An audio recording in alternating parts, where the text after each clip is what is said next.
ई soul visa वाले क्या करें? मुझे पिछले कोई एक वीक से जो स्टूडेंट्स ने ई सोल वीज़ा अप्लाई किया हुआ है वो मुझे पूछ रहे हैं कि सर हमें बताएं हम क्या करें, हमारा जो केस है वो स्टिल प्रोसेसिंग में है, हमें 3 महीने हो गए हैं, हमें 4 महीने हो गए हैं, तो अब हम क्या करें, यानी किस तरह से इसको आगे प्रोसीड करें। तो सबसे पहले तो आपको भाई जिसने मशवरा दिया था ई सोल का उसको पकड़ें।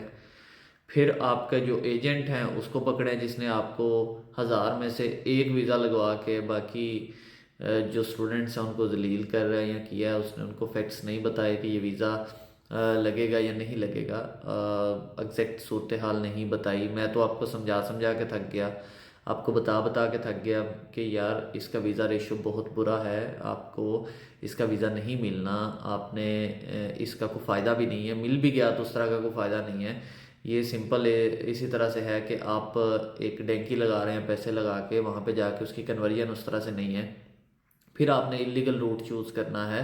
तो उससे बेहतर है कि उसको थोड़ा एजुकेशन को थोड़ा बेहतर करके किसी फाउंडेशन में चले जाएं, ईयर 1 में चले जाएं, ईयर 2 में जाएं, टॉप अप ईयर में जाएं, इस तरह के प्रोग्राम्स को लें ताकि आपका फर्दर जो रूट है वहाँ पे सेटलमेंट का, रहने का, आपकी स्टडीज़ का, वो प्रॉपर हो सके। तो अब आपने जब ये सारी बातें नहीं सुनी और अब इस स्टेज पे हैं कि फ्रैंकली स्पीकिंग जिस बच्चे का भी ई सोल का मुझे मैसेज आ रहा है उसका रिफ्यूज़ल ही है। यानी मुझे किसी ने कॉल करके या मुझे किसी ने व्हाट्सएप पे ये नहीं बताया कि सर मेरा वीज़ा लग गया है।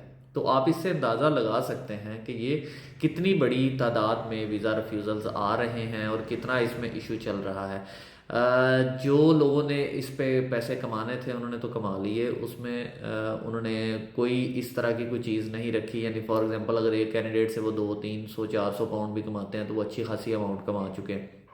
तो उनका तो फ़ायदा था कि जितने ज़्यादा लोग आएंगे हम उतना काम करेंगे और उतने हमारे पैसे बचेंगे। स्टूडेंट का क्या होगा, उसकी वीज़ा फ़ीस का क्या होगा, वो बेचारा इतनी देर इंतज़ार की सुल्ली पे लटकेगा, ये बिल्कुल किसी ने नहीं बताया। और अब इस स्टेज पे जिनके 2 से 3 महीने हो गए हैं, पहले तो इसका जो प्रोसेसिंग टाइम है उसको समझें कि ये कम से कम 2 मंथ्स इसका प्रोसेसिंग टाइम है मिनिमम। इससे पहले मैंने नहीं देखा किसी का रिफ्यूज़ल भी आते हुए। यानी रिफ्यूज़ल भी आना है तो इस स्टेज पे आना है, और इसके दौरान में वो आपसे 2-3 चीज़ें मांगते हैं, आपसे सोर्स ऑफ फंड्स मांगते हैं, आपसे जो है वो कि क्यों जा रहे हैं, पर्पस मांगते हैं, फिर आपकी प्रीवियस वो उसके अकॉर्डिंगली देखते हैं कि आपने यहाँ पे पाकिस्तान में रह के इंग्लिश इंप्रूव करने के लिए क्या किया है।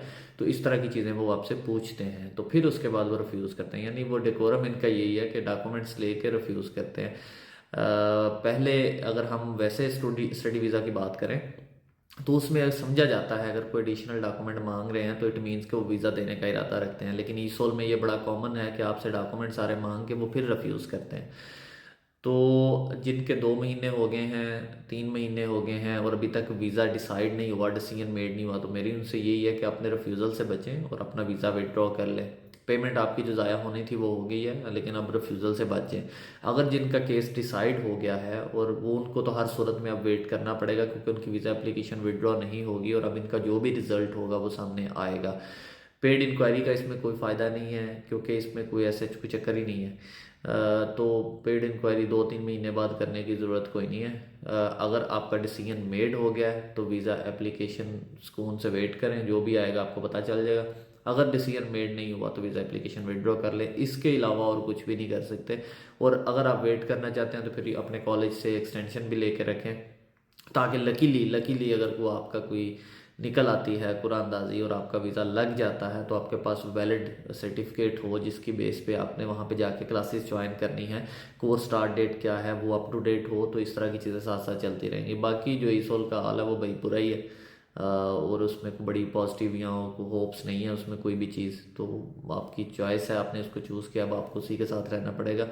कोई उस पर कोई एक्स्ट्रा ऑर्डनरी कोई चीज़ नहीं कर सकते। बाकी इस हवाले से अगर कोई किसी का क्वेश्चन हो तो मुझसे पूछ सकता है। Thank you so much.